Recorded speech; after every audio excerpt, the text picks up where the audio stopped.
Good morning, students.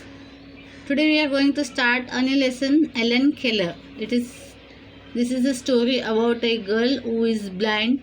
Besides being blind, she has achieved a lot in her, and she became a successful lady. Okay. Now we will read this lesson. We will try to understand about her. This is a story of a child who became completely deaf and blind before she had learned to talk. Because of her own courage and also that of a wonderful teacher, she learned to talk and write. She was able to go to school and to college and to and to live a full and happy life. Okay, this is a story about a girl child who became completely deaf and blind. Deaf मतलब वो सुन भी नहीं सकती है, देख भी नहीं सकती. But she had learned to talk. बस उसके बावजूद भी वो बोलने को सीख जाती है. Before she had learn to talk मतलब बोलने से पहले ही वो क्या है, डेफ एंड ब्लाइंड हो जाती है. जब बच्चों के कान में शब्द जब सुनने लगते हैं तो बच्चे बोलने सीखते हैं. पर अगर कान में अगर शब्द ही नहीं पड़े तो सामने वाला इंसान बोल नहीं सकता. Okay, this is what happened to Helen Keller. वो बोलने से पहले ही उसकी सुनने की शक्ति चली जाती है, आँखों की रोशनी भी चली जाती है, तो उसके वजह से वो बोल नहीं पाती. Okay, because of a own courage and also that of a wonderful teacher she learn to talk and write. मतलब with the help of a teacher वो हेल्प अ लॉट.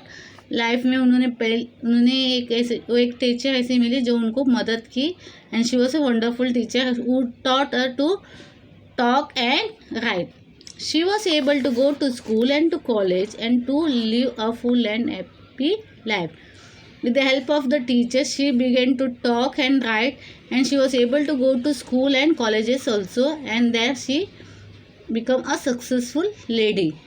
अगर बोलना नहीं आता है, दिखाई नहीं देते, तो उन बच्चों को हम लोग नॉर्मल स्कूल में नहीं भेजते हैं, because it is very difficult to deal with such peoples who could not hear और कुड नॉट राइट. उनको एक अलग तरह से समझाया जाता है ताकि वो बात समझ सके. Helen was born in 1880 in a small town in the southern USA. At 18 months, when she was beginning to talk, she suddenly became terribly ill and very nearly dead. When she recovered, she was completely deaf and blind. Okay, Helen was born on 1880. Okay, in 1880 she born. 1880 में उनका जन्म हुआ है. In the small town in the southern USA, okay, in the part of USA. At the age of 18 months means 1 year and 6 months. When she was of 18 months, she was beginning to talk. मतलब उस वक्त वो बात करने को सीख रहे थे. बच्चे 1.5 साल के होते तो बात करना वगैरह सीख जाते, 1-2 शब्द वगैरह बोलते. When she was of 18 months, she was beginning to talk. She suddenly became terribly ill.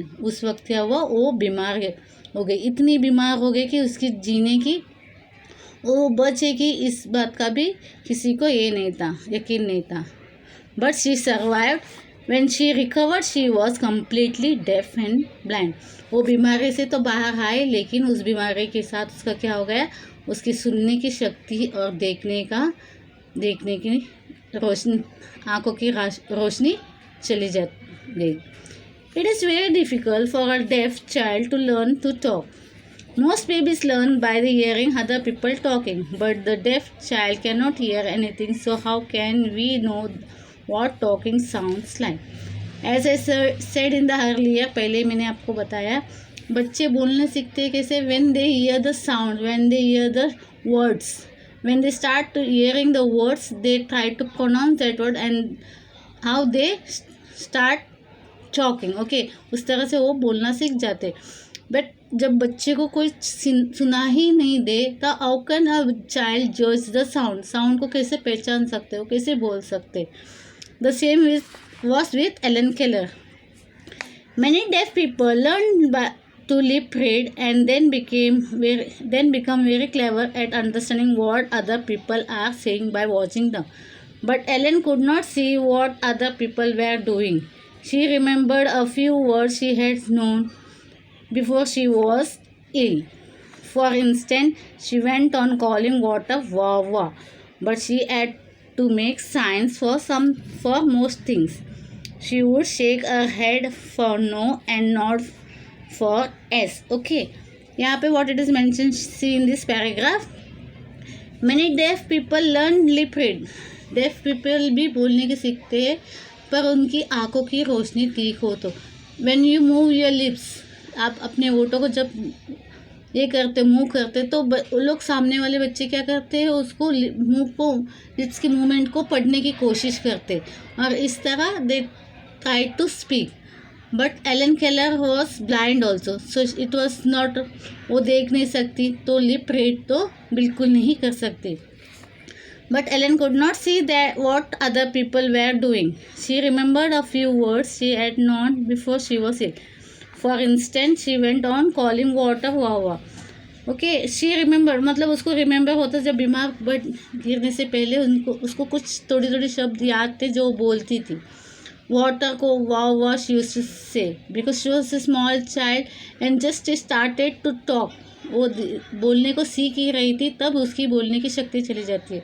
तो तब वो जब बोलती थी थोड़ी थोड़ी बोलती तो she used to spell wa for water. But she had no to make signs for something. कुछ साइंस भी करने, मतलब साइन मीन्स हाथों से ये करता है, मतलब you move our fingers and try to explain that things. तो साइन लैंग्वेज होते हैं उनको, जिनको दिखाए वगैरह, मतलब जिनको हम लोग बोल नहीं सकते वो लोग साइन लैंग्वेज से करते हैं. She would say head, she would shake her head for no and she would nod for yes. यानी अगर हाँ और ना बोलना हो तो अपने सिर को वो हिला देती थी. अब pull meant come and push go, but of course she could say very little like this and she depended entirely on the other people. See, she would shake her head. A pull meant come, मतलब pull मतलब come and push मतलब go. Okay, she has to understand, but of course she would say very little like this. पर वो ये भी इतनी भी छोटी छोटी बातें वो बोल नहीं पा रही थी. She was entirely depend upon other people. वो दूसरे पर निर्भर थी. वो उसके हर एक्टिविटी के लिए उसको किसी और का सहारा लेके करना पड़ता था. Helen Keller had an active mind and a clever brain and wanted to do and say everything any other child would. What it is said, even she was deaf and dumb, but her mind was very active. वो बहुत ही तेज़ लड़की थी. बाकी बच्चों की तरह वो करना एक्टिविटी करना चाहती थी. and she used to try to do that thing. say everything any other child, बाकी के बच्चे जैसे बोलते वैसे वो भी बोलना चाहती थी. she used to get into the terrible tempers when she could not explain what she meant or understand what others wanted. वो बहुत ही इरिटेट होती थी. Terrible, she gets angry when she could not explain the things what she wanted to. जब उनको उसे कुछ कहना होता था वो अपनी बात लोगों को सामने नहीं पेश कर सकती थी, रख नहीं सकती, बोल नहीं सकती, तो बहुत चिड़चिड़ा हो जाती थी. या सामने वाले कुछ बोलते तो उसको समझ में नहीं आता तो तब भी वो बहुत ही फ्रस्ट्रेटेड होती थी. उसमें उसे गुस्सा आता था because she could not understand it और she could not explain the things what she want to explain it. Then when Helen was nearly 7, Annie Sullivan came to teach her and look after her. This clever and devoted teacher changed Helen's life. When she was at the age of 7, Annie Sullivan, that old lady, that she came to teach her. वो उसको पढ़ाने के लिए आई and she was a very good teacher, a devoted and a clever lady who changed the entire life of the Helen. Helen अभी तक क्या है, दूसरे के पर डिपेंड थी. उसको हर चीज़ें करनी है तो डिपेंड वो दूसरे के पर थी. She was not to do as the other student because she could not hear not she could see. But the Annie Sullivan who was a teacher, she helped a lot and due to this her teaching and all Helen's life was completely changed. Annie Sullivan herself had been nearly blind and had been at the school for the blind people. There Annie Sullivan had learned the finger spelling method. She felt sure that this was the only way to talk to Helen and teach her the way what she wanted. Because Helen could not see her making the signs, she would spell the words onto her pupils, and Helen had become very sensitive to the feels of the things, much more sensitive than most people are. She could soon tell the difference between the feel of one letter and the another. Okay. See this in this paragraph.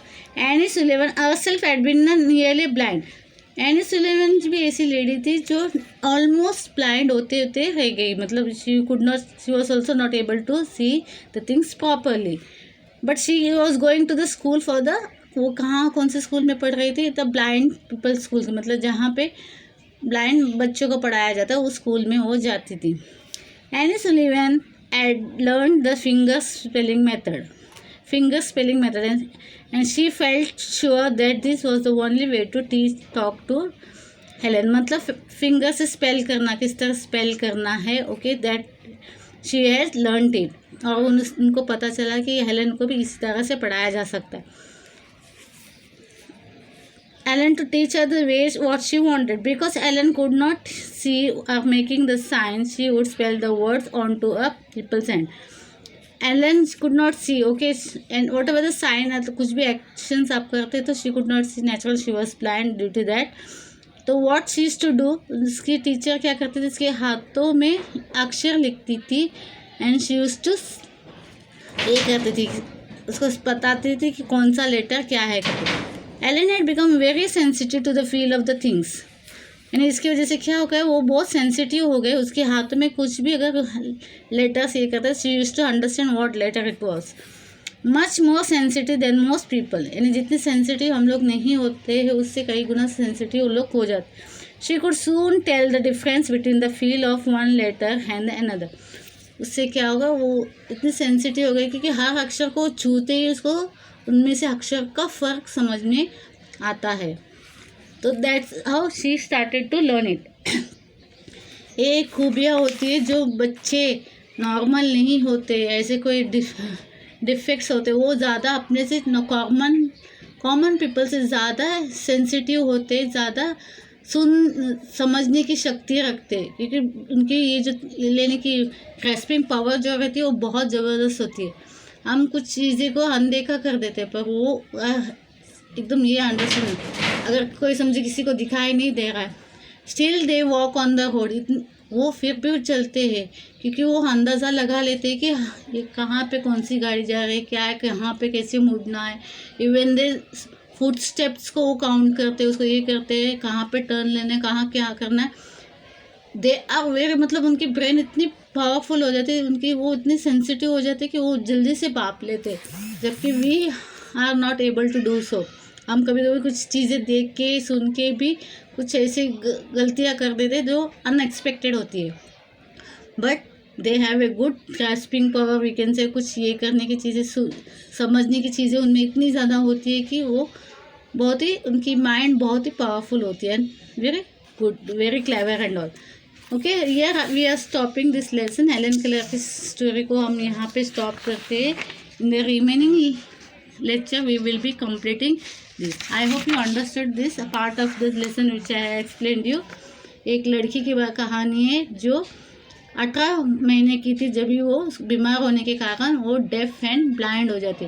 उससे पहले वो थोड़ा सा हल्का 1.5 साल की बच्ची थी, कुछ 1-2 शब्द बोलने के सीख ही रही थी. उस दौरान वो बीमार हो जाती and she loses her height site and the hearing power.